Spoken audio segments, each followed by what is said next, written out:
She's the Public Education Coordinator for the Sexual Assault Support Center of Ottawa, but more importantly, she is a student here at Carleton University. So she is a raven. So please welcome Yamikani Msosa.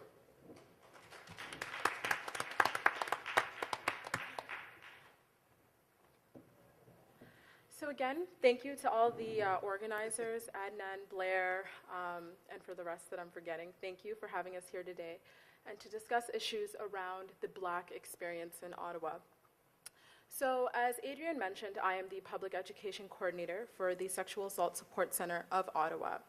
Today I'll be speaking to you about a bit about the challenges that Black women, racialized immigrant women face when accessing services around violence against women. I will also briefly be discussing a bit about the disconnect in terms of the dualistic identities that younger generations have, like myself.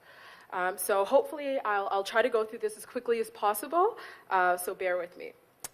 So SASC is an organization that has been around for about 28 years. Our expertise is on violence against women and addressing the various, and supporting women through the healing process as well as the various barriers that they face.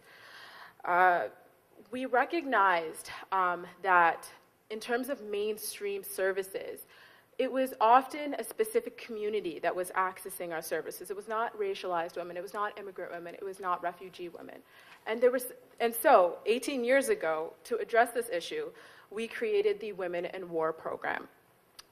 The program was launched by Roya Ghaffari, and it was to address the specific issues that immigrant and refugee women, women of color face when dealing with issues of violence against women.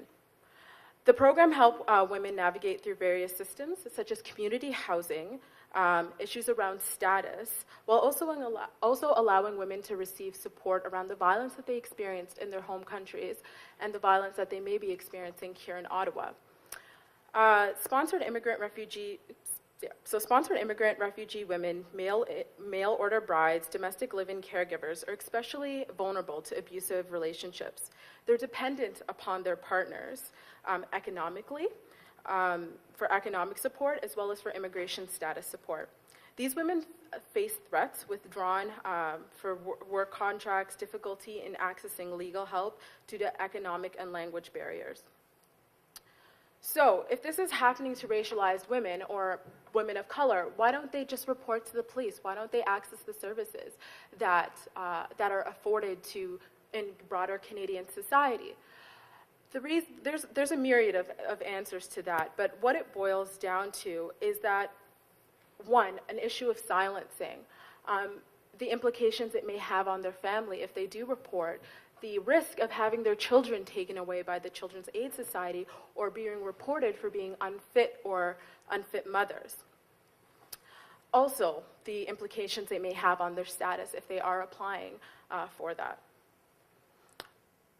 A lot of the panelists before me had spoke about the uplifting of the Black community.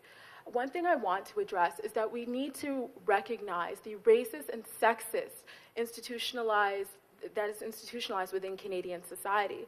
We do have policies around multiculturalism and all the flowery inclusive policies that have been put forth by the government, but the reality is there is still a roadblock. And in addressing our differences while also being integrated into Canadian society is something that is challenging but necessary.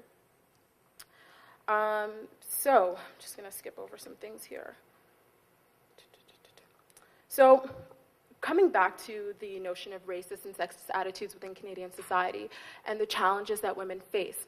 For example, in the medical profession, if a woman is accessing or discussing issues that she may be having with her doctor, there may be some miscommunications, and often stereotypes are applied to immigrant and refugee women.